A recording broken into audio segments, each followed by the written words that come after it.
මාමේ ඔව්. මේ සමාජය හරියට අන්තන සමාජයක්. මේකෙන් බේරෙන්න අපි මොකද්ද කරන්න ඕන?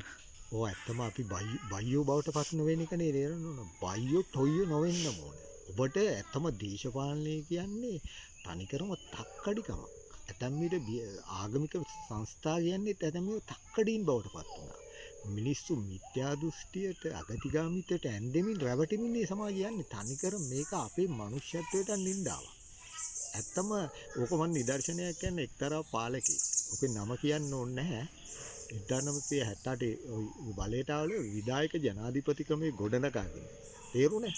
අවසානයේ කිව්වා මට ගෑණියෙක් මිනිහෙක් කරන්න මිනිහෙක් ගෑණියෙක් කරන්න විතරයි බැරි කියලා. මේ ජනතාවගේ ජනතාව පරමාධිපත්වයෙන් ආපු පාලකේ ජනතාවටම තගක් නේ දැම්මේ පුතා. හරියටම කියනවා මේක ලාංකීය ජන සමාජයට උන මනමිට වෙච්ච දෙයක්.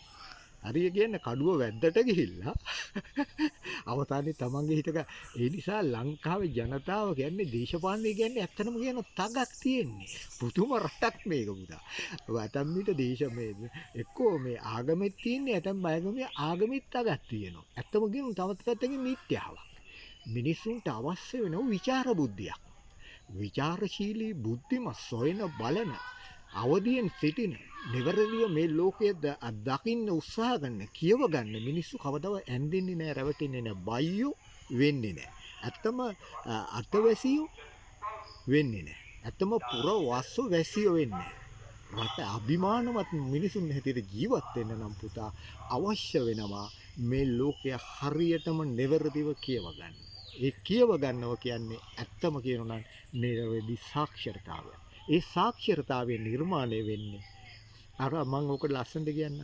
සෞඛ්‍ය තීරණය වෙන්නේ පුතා කන දේ මතනේ. ඔබ කන්නේ මොනවද යන්න මත ඔබේ සෞඛ්‍ය තීරණය වෙනවා. ඒ නිසා අපේ බුද්ධිමත් නිවැරදි චින්තනමය අවබෝධය නිවහල් සිතුවිලි. ඒ කියන්නේ අර මේ මහගම සේකරයන් ලියපු ගීතයක් තියෙන අමරදේවයන් ගායන. ලතිගේ පටු අදහස් නම් පෞරෙල් ලෝකයේ කැබලි වලට නොබෙදී ඥානය නිවහල් වී බියෙන් තොරව හිස කෙලින් තබාගෙන හිඳිනට හැකි කොහිදෝ එහෙව් නිදහසේ ස්වර්ග රාජ්‍යයට මාගේ දේශය අවදි කරනු මන පියාණෙනි කියලා. ඒකේ තියෙන්නේ අන්නේ අදීන නිදහස් චින්තනය. අනිත් පැත්තෙන් ගත්තාම අර තියෙන නිවහල් සිතුවිලි සිතනා සිතක් උදාරයි. නිමහින් නිදහස් නිමයුම් තනනා දයක් උදාරයි කියලා. ඒ කියන්නේ ඒක අර්ශන අහුබුසුනේ. ඉතින් අන්න එවැනි තත්යකට අපේ සමාජයපත් වෙන්න නම් අපි ඇත්තම ඔබර්ගෙන් කියවීම මිනිසා සම්පූර්ණ කරයිද කියන පුතා තීරණය වෙන්නේ ඔබ කියවන්නේ මොනවද යන්න මතනේ. ඔබ දකින දේ, ඔබ කියවන දේ, ඔබ අහන දේ ඔබේ චින්තනයට බලපාන. ඔබ කියවන්නේ මොනවද? ඔබ දකින්නේ මොනවද? ඔබ බලන්නේ මොනවද? ඔබ අහන්නේ මොනවද යන්න මත ඔබේ සංජානනය නැත්තම් අවබෝධය තියෙනවා. ඒ නිසා හරවත් දේ, ඇතම සරු දේ සරු වශයෙන් ගන්න. නිසරු දේ නිසරු වශයෙන් ගන්න. මේ ලෝකේ හරියට සංජානනය කරගන්න. දේශපාලනයව ඒකේ සාක්ෂරතාවය. ආදර්ශනවාදයන් පිළිබඳව තියෙන අවබෝධය. නිසා දාර්ශනික ප්‍රබුද්ධ බුද්ධිමය ජන සමාජයකට කවදාවත් ඇඳෙන්නේ නැහැ ජන සමාජය. නිසා තක්කඩින් ඇත්තටම මේකේ තියෙන්නේ ඔය ලෝකේ බොරුව මිත්‍යාව රජ කරන්නේ පුතා. මිනිස්සු සත්‍ය ඇත්ත තේරුම් ගන්න කන්නේ.